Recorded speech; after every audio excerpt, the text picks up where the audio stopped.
Hi everyone, today I want to show you my mesclun mix of baby greens. Mesclun is a French word and I'm not sure I'm pronouncing it correctly, but it means a mixture, which is exactly what you should get in a seed packet marked mesclun. This one I picked up when I was at Home Depot. It was $1.35 and it was labeled Mesclun Gourmet Greens.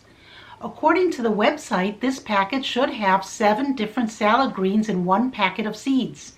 They list arugula, endive, red and green romaine, salad bowl, and Lola Rosa lettuce. Well, you can see from the end result there were not 7 different kinds of greens in this packet. The end result was delicious, but not what I had expected. If you look at the reviews online, you can see 2 people wrote in that they were disappointed as well. Here you can see this reviewer writes that the mix had none of the better lettuces listed.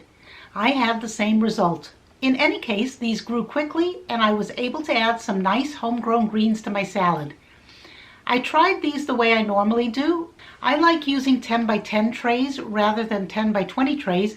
They are easier for me to move around, but you can use 10 by 20 trays if you like. It turns out there were not too many seeds in this packet, so the 10 by 10 tray was the perfect size.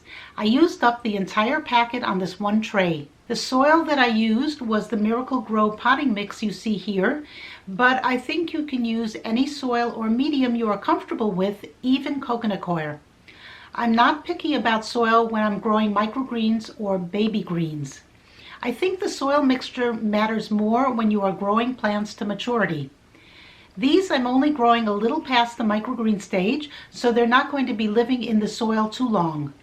Here it is the next day. I like to keep my trays covered until the seeds germinate. I don't like to bury the seeds in the soil when I'm planting microgreens or baby greens. I find as the plants are pushing their way up, the soil gets on them and it's harder to keep clean. So I sprinkle the seeds on top of the soil and then cover them up so they're in the dark, just like you would if you were growing sprouts. Here it is day 4 and the seeds have started to sprout. Notice how leggy they are. That is because they are being kept in the dark and are stretching up looking for light. For microgreens and baby greens, the legginess gives you a longer stem, making it easier to cut.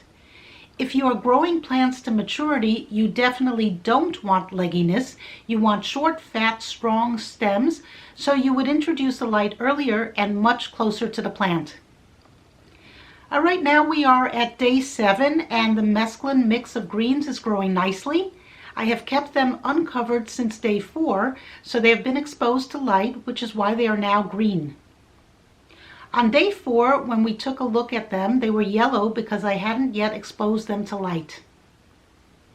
Here we are at day 9 and you can see how much these have grown in just 2 days. Now it's day 12 and more growth. I can't wait to harvest these. I don't see much variety here and I'm not quite sure what these plants are, but it's starting to become obvious that these are not 7 different types of greens here. And now we are at day 18 and the tray has filled up nicely, but they all seem to be the same variety. You can let these grow a bit more if you are not ready to harvest, but we were ready, so I harvested these and they made their way into a nice bowl of salad. They were tender and delicious, no question about that, but not the variety that I had expected from a Mesclun Gourmet Mix. I hope you've enjoyed this video and I hope I've inspired you to start planting indoors. It doesn't really matter what you start with, just do it, as Nike says. Please hit the like and subscribe buttons if you like this video and leave a comment if you want to share something. Thank you for watching. Bye!